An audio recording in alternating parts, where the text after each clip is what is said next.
2467. Senator Ted Cruz, he's fired back on President Obama, the use of executive orders, writing in the Wall Street Journal, quote, of all the troubling aspects of the Obama presidency, none is more dangerous than the president's persistent pattern of lawlessness, his willingness to disregard the written law and instead enforce his own policies via executive fiat. Something tells me that Judge Andrew Napolitano would agree.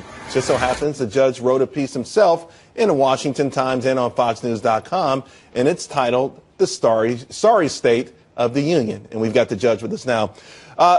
Your take and Ted Cruz's take seem to be similar, but wow, did Cruz come on strong? He came on strong yesterday, and the Attorney General came on weak. Because the questions that Senator Cruz put to the Attorney General basically are, hey, you know what, Mr. Attorney General, it's pretty basic. In our system, the Congress writes the laws, the courts interpret the laws, the President enforces the laws. They don't do each other's jobs. Now, I'll give you an example.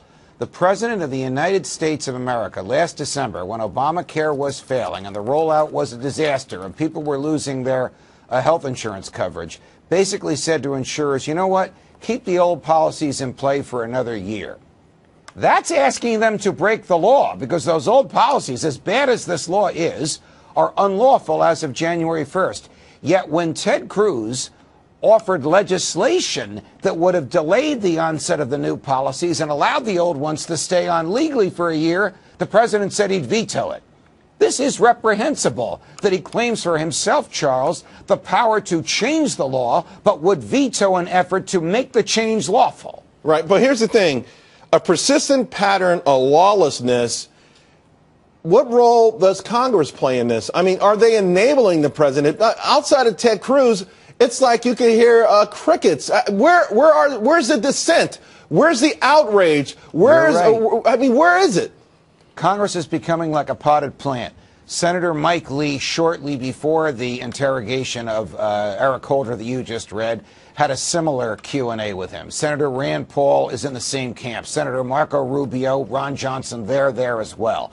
Besides them, the Republicans and the Democrats in the Senate are pretty much willing to roll over. They do not want to bring this president in check. Look, everybody's upset that the new commissioner of the IRS is an Obama-supporting, Obama-contributing Democrat. Well, why did the Senate permit this to happen? The IRS used to be and is supposed to be independent. Congress enables the president to do these things, whether it's George Bush or Barack Obama, and then when he does these things, it's Congress's fault for giving him the type of discretion that they give to modern-day presidents. The result of this is a president with the skillful use of executive orders, and this is what Ted Cruz was getting at, and I was attempting to get at in the pieces we wrote yesterday. A president can materially alter federal law by the manner in which he enforces it. He did that with immigration. He's probably going to do it with financial regulations. He's certainly doing it with Obamacare. Where does this conclude? What is the natural conclusion of this? I mean, it always feels like every time we have these discussions, we say ultimately it goes to the Supreme Court. But that's timely, and a lot of damage can be done between now and then. You know, it depends how deep he goes. He could get into I-word territory, which is impeachment. I don't think that will happen. The Clinton experience was so horrific and arguably took Bill Clinton's eyes off the ball and allowed Osama bin Laden to plan and plot 9/11, so I don't see it happening. But at some point, Congress must do something. If he says to illegal immigrants, I'm not going to deport you if you do A, B, C, and D, and he makes up the A, B, C, and D. It's not from the statute, and it hasn't been enacted by Congress. He is effectively changing the law. That violates his oath. That's not doing what we hired him to do. Do all presidents do it? Yes, but he's doing it to extremes. Right. Well, it might violate his oath, but he stood there proud and strong and arrogant in the State of the Union address and said, boys and girls, it's coming. I'm doing this my way. I am indeed the Imperial President. We will be having a lot more of these conversations, Charles, because I think he's going to do it more and more. Because after his State of the Union speech the other night,